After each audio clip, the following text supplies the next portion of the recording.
Hey guys, it's Ryan here and welcome to another episode of the F1 2013 team previews, and today I'm going to be covering Red Bull, and to join me is a big YouTuber and he's a big fan of F1. It is Harrison101HD. Harrison, would you like to introduce yourself, mate? Yep. Hi guys. Thank you very much for watching. Thanks Ryan for bringing me on. And yeah, I am what you call the internet's biggest representation of a Red Bull fan. So I know I'm kind of a rare breed, but yeah, great to be on the show. As always, thank you for coming on and helping me with this. But anyway, we're going to be kicking things off with obviously Red Bull's 2012 season, and as it has been for the past 3 seasons, they've been dominant. But it wasn't like that at the start of the season. Obviously, they had some issues with the car itself. But then when they came to Valencia onwards, they just had a great car. And I was just wondering, Harrison, in your honest opinion, how did they do, in your perspective? Well, I think most people would agree that Red Bull have been the best car in Formula One for the last 3.5 or so seasons now, give or take. And they, like you said, they didn't have it all their own way in 2012 for sure. I think what took Red Bull over the top was that they had 2 drivers that could consistently score points. The field was a lot more competitive in the second half of the year, but Mark Webber was the better guy the first 6 or 7 races, but Vettel was never too far off the pace either. So, as a result, it ended up being that they were the only team that had true consistency in the field, more than anything else. But they did have some qualifying issues at the start of the season, but as time went on, they developed the car, they got rid of those qualifying issues that often held them back, and then when Vettel had that run towards the second half of the year where he won 4 straight, that pretty much sealed the deal for Red Bull, but they definitely didn't have it all their own way this year. Yeah, I mean, probably the biggest issue they had was obviously the FIA banning the rear diffusers. Do you think that could have been a big part to that start of the season issues? Oh, for sure. I mean, it's just one of those standard things in Formula One where any team will naturally try to push the envelope and see what they can get away with, and obviously developments keep coming on, and they keep having to change the rules to try and make it a balanced field for everybody more than anything else. Yeah, it probably did hold them back because the drivers are probably used to the parts, they're used to the improved car, and of course, any team that's going backwards is never a good thing. So you just got to adapt and try and move on from that.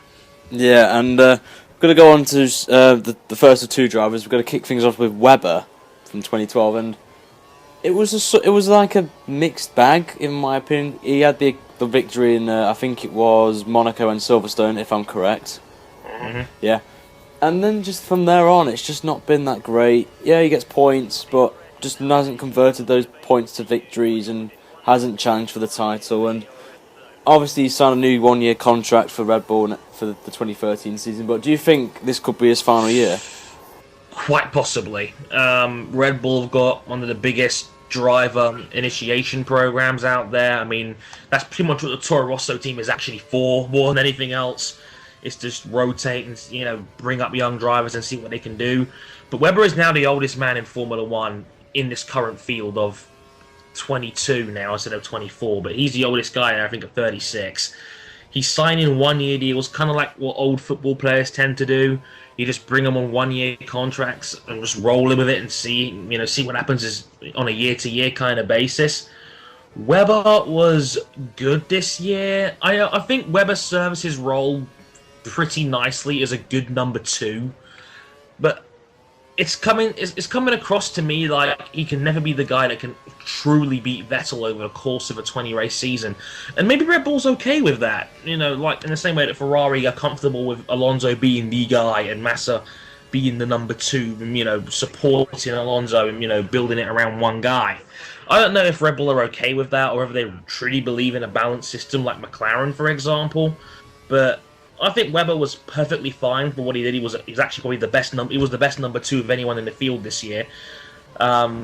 It's just one of those things where, does Webber really want to be a world title winner, or is he okay being the number 2 guy? Is Red Bull okay with him being the number 2 guy? It's weird. There's a lot of dynamics there, and maybe it'll be hard for Webber, who's 36, to try and stay motivated more than anything else. So I don't know. It's going to be interesting. I mean, I don't see him being in the sport for another 3 years. I think this could be his final year. The problem is that Red Bull, I think, would have quite a bit of difficulty trying to replace him immediately. We'll have to wait and see. Yeah, I mean, I do have to agree with you on one thing. He's only got probably the maximum 3 years left in his F1 career. And if I'm honest, I do see him. He is a good number 2 driver in Red Bull's eyes, but for him, mindset, he doesn't want to be a number 2 driver. He wants to be fighting for the championships every time. And yeah, he's had the chance. I think it was 2010. I think was probably as close as he's ever had. But from there, he's just not been up there. And I think he's just an old boy now. And I think his time's going to come. And in my opinion, I think he's going to be going into the season. But we just have to wait and see. And if Red Bull come up with some replacement for him. Well, remember the thing was he did talk to Ferrari about being their number 2 guy last season, so there was a possibility he was going to leave the team. So I'm sure Webber is leaving the door open for another team to possibly bring him on. But you're absolutely right. He's not like Michael Schumacher, where he's got such a reputation where he can get a free pass for being in the sport, even though he was 40 plus. Webber doesn't have that kind of prestige behind him, and doesn't have that kind of pull behind him either. And with this year probably having the youngest 4-1 field ever, I mean, he's going to look really out of place soon. So, it really could be his final year. Yeah, definitely. But we're going to go on now to the man himself, the 3-time world champion Sebastian Vettel. And how do you see him competing this year? Well, he's going to be the favourite. That's kind of a given. He's got the Adrian Newey factor behind him in the best car in Formula 1. On top of that, he's the 3-time champion. He had the hardest time defending the title this year, but that was with probably the most loaded field in Formula 1 ever. To have 5 other world champions around him at the same time and still ultimately have the best combination of driver and car. It's a proven fact. The Vettel-Red Bull combination is still the combo to beat. And there's no reason why he can't four-peat this year and be a 4-time champion. He's the bookies' favourite. He's the most logical fans' favourite. And it's just a matter of, if the car is good enough, Vettel will bring it home. I think that's just how it is right now in Formula 1. Yeah, I mean, I do, as you said, I do agree with you that he is the bookies' favourite to win it, obviously, because he's a 3-time champion. But for me personally, for the sport-wise, it's not that... I'm not being biased or anything to you, because obviously you're a Red Bull fan, but I just don't want him to win again. It's just getting a bit boring sometimes. I mean, I think the big example was when he won practically nearly every race in 2011. And I think some fans might probably drift off a tiny bit if he keeps on consistently winning, but the guy has sheer talent. I can't complain about it. I think he's 23, or 24. Is he? 25, I believe. 25. And he's still got years in him to compete and go for the top, but we've just got to wait and see, haven't we? I mean, this season's pretty unpredictable with, obviously, the teams in Jerez in their first test session, and we're going to probably go into that in a minute, but do you think Vettel could be slightly under pressure this season? Oh, look, as long as people like Lewis Hamilton and Fernando Alonso and people like that are still in Formula 1, he'll always have pressure, because this is a sport of milliseconds, and it'll take one little thing and one really good weekend, and that could change an entire title. I mean, look at Brazil last year. It's a prime example of what can happen when luck really is on your side and when it isn't. Going on what you were saying a minute ago, completely understand why people would say that. At the end of the day, most people in Formula 1 are neutral spectators, and an exciting sport is a sport that people will keep coming back to. Don't get me wrong, a lot of these newer fans probably didn't see the Schumacher era when Schumacher was so dominant for 5 years in a row. I don't think people complain. I think if people didn't complain then and they're complaining now, they're kind of being hypocritical, because Schumacher was super dominant like the early part of the decade. But at the same time, yeah, I can completely understand why people say, I want someone different to win.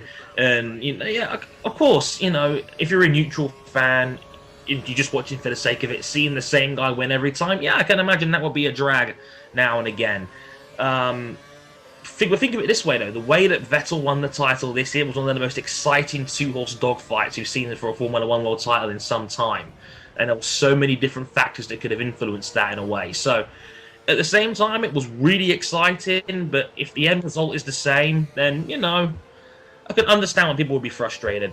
Yeah, and we're going to go on now to obviously the testings happened this week, and Red Bull announced released their car on YouTube in a video in the form of a nice little sequence of putting the car together. But what do you think of the car? Oh man, that was interesting.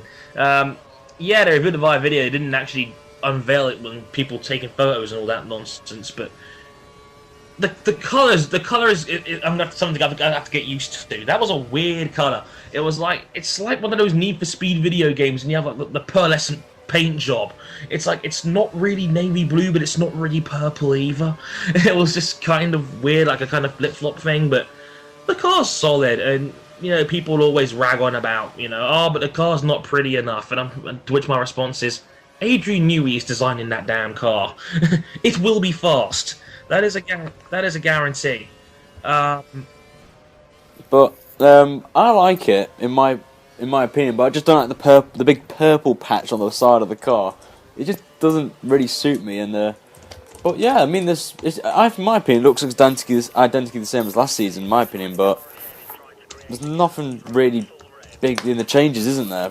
With Garden, it's just the same apart from the front wing, with the teams having the optional thing to cover up the big platypus style thing. But yeah, I mean, it does look nice. But as you said, it's not the looks it's about what's underneath that loveliness of the car. So just gotta wait and see on that. But obviously testing happened as well. From what you've seen, what do you think of the car itself, performance-wise, on the track?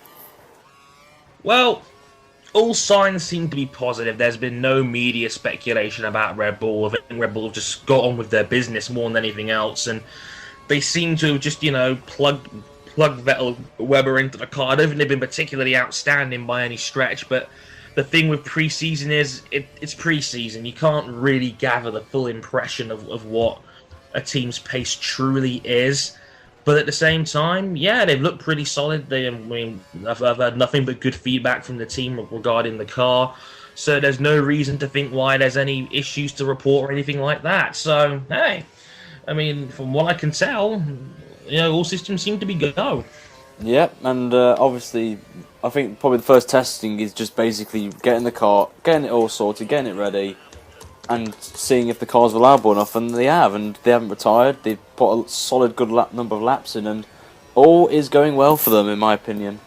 Mm-hmm. But we're going to go on now to our predictions, and basically what this is where me and the special guests are going to give our predictions for the team, and also the drivers itself, and obviously Harrison's going to be doing Red Bull. So, first off, Harrison, where do you think the team will be? I think the team will retain the Constructors' Championship.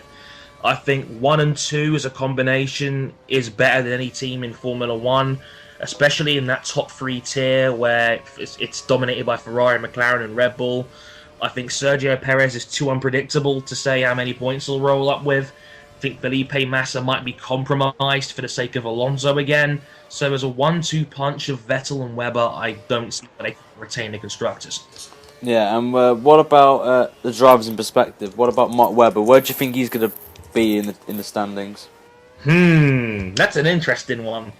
I'm going to come out with a bold prediction here. I'm going to say that Mark Webber finishes outside the top 5 in the drivers this year. Very interesting from you. Any particular reason why?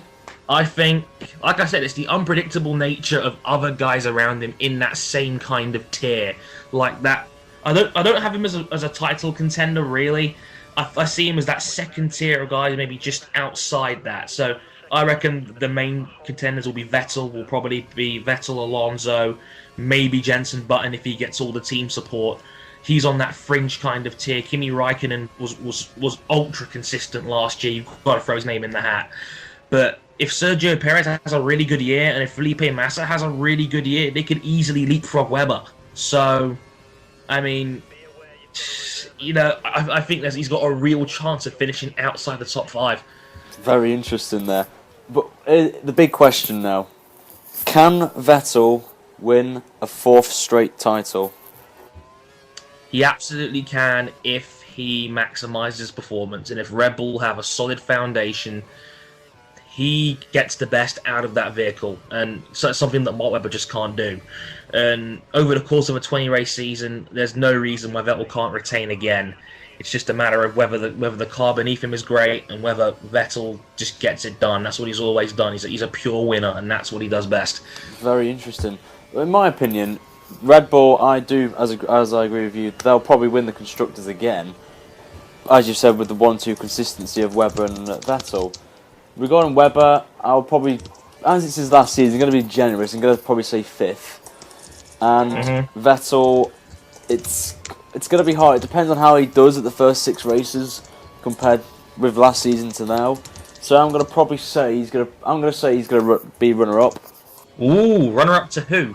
I'm going to say Alonso.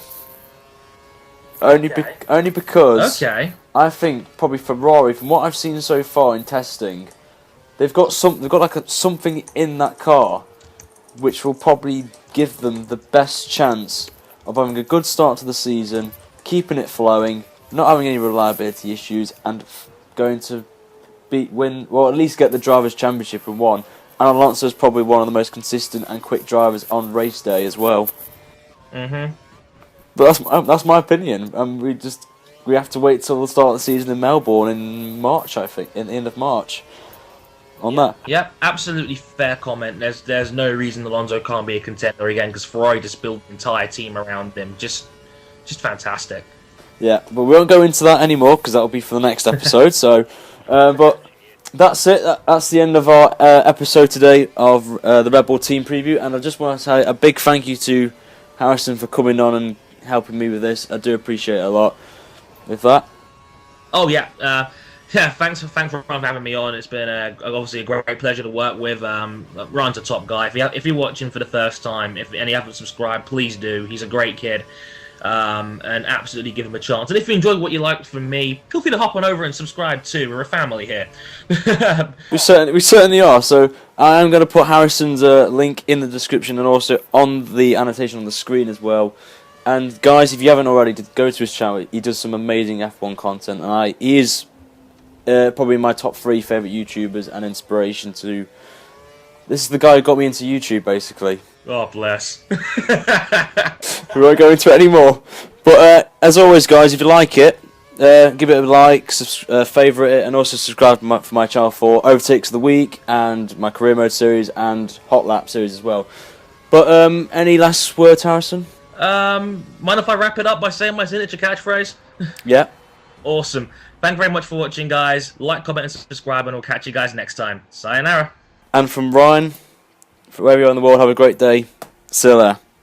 That was awesome.